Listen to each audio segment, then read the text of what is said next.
Hello বন্ধুগণ, good morning. আজকে টিউসডেতে আজকে সকাল সকাল ছেলেকে একবারে রেডি করে নিয়ে স্কুলের উদ্দেশ্যে বেরিয়ে গেছি আমিও। কেননা ওখান থেকে আমি যাবো আমার বাবার বাড়িতে। কেন যাচ্ছি সেটা পরে বলছি। বাড়ি ফিরে এসে আমি আর আমার হাজব্যান্ড মিলে একটু লিকার চা খেয়ে নিলাম। তারপরও লাঞ্চটা রেডি করেও দিয়ে দিলাম।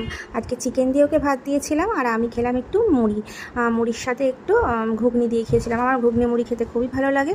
তো ঘুগনিটা আজকে আমার শাশুড়ি মা দিয়েছিলেন, সেটাই খেয়ে নিলাম। খেয়ে দিয়ে আবার বেরিয়ে যাচ্ছি আমার বাড়ির উদ্দেশ্যেই।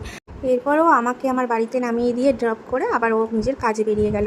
আর দেখো এখানে আমাদের পুচু মামাম আর এই ভেবলুকে দেখতে পাচ্ছ, এ চলে এসেছে। এবার এসে খাটের মধ্যে আমার গায়ের উপর উঠে শুয়ে পড়েছে।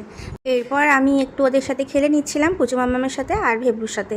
তারপর দেখো কেন এসেছিলাম, সেটা হচ্ছে আমার আজকে ব্লাড টেস্ট ছিল। তো সেই জন্য টেস্ট করার জন্য এসেছিলাম এখানে। তো প্রথমে টেস্ট একবার করানো হয়েছে, আবার টেস্ট করতে হবে, তাই খাওয়া দাওয়ার পর। তো সেখানে তাই হচ্ছে একটু মামামকে নিয়ে একটু বাইরে একটু ঘোরাঘুরি করছিলাম। ঘোরাঘুরি করার পর আজকে ছেলেকে আনতে আমি যাইনি, আমার বোনকে বলেছি নিয়ে আসতে, কারণ ওই সময় আমার টেস্ট করতে আসবে, তাই জন্য। তো দেখো মামাম বাইরে খেলছিল আর ফুল একটাও তুলতে পারছিল না, পাপড়িগুলো ছিঁড়ে যাচ্ছিল। আর আমি বসে বসে সেটাই দেখছিলাম যে ও কখন ফুলটা ঠিক মতন তুলতে পারে কিভাবে। তো দেখতে দেখতে একটা ফুলও ঠিক মতো তুলতে পেরেছে, আর তুলতে পেরেই সেই ফুলটা নিয়ে দৌড় দিচ্ছিল।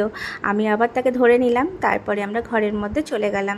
ঘরে ঢোকার মুখেই দেখি দেখো ভেবলু রানী দাঁড়িয়ে আছে। ওকে নিয়ে বেরায়নি, তাই জন্য ও বেরোবে বলে লাফাচ্ছে। তারপরে ঘরে চলে গেলাম, দিয়ে আমি খেয়ে নিলাম, কারণ আমার টেস্ট করতে আসবে, তাই আমাকে আগে একটু খেতে হবে। তো খাওয়া দাওয়া করে নিলাম। বোন ছেলে আর মেয়েকে নিয়ে চলে এসেছে। তারপর একটুখানি রেস্ট নিয়ে ছেলে খেয়ে দিয়ে একটুখানি শুয়েছিল। তারপরেই আমরা আবার বেরিয়ে পড়লাম ছেলেকে নিয়ে। যাব আজকে একটু ডাক্তার দেখাতে। তো চলে আসলাম এখানে ক্লিনিকে। এখানে এসে ছেলে তো মানে এখানে ওখানে সব দিক দিয়ে দেখছে কোথায় কি আছে ও এগুলো একটু দেখতে থাকে। তারপর কোয়ারিজ ছিল ওর অনেক কিছু, তাই যেই লেডিটা ওকে দেখছিল তাকেও অনেক কিছু কোশ্চেন করছিল, আর ওই লেডিটাও ওকে অনেক কিছু অ্যান্সার দিচ্ছিল। তারপরে ডক্টর আসলো, ডক্টরকে দেখিয়ে আমরা বাড়ি ফিরে আসলাম আবার। আজকের মতো চলি, আবার তোমাদের সাথে পরে দেখা হবে। তো আজকের জন্য টাটা।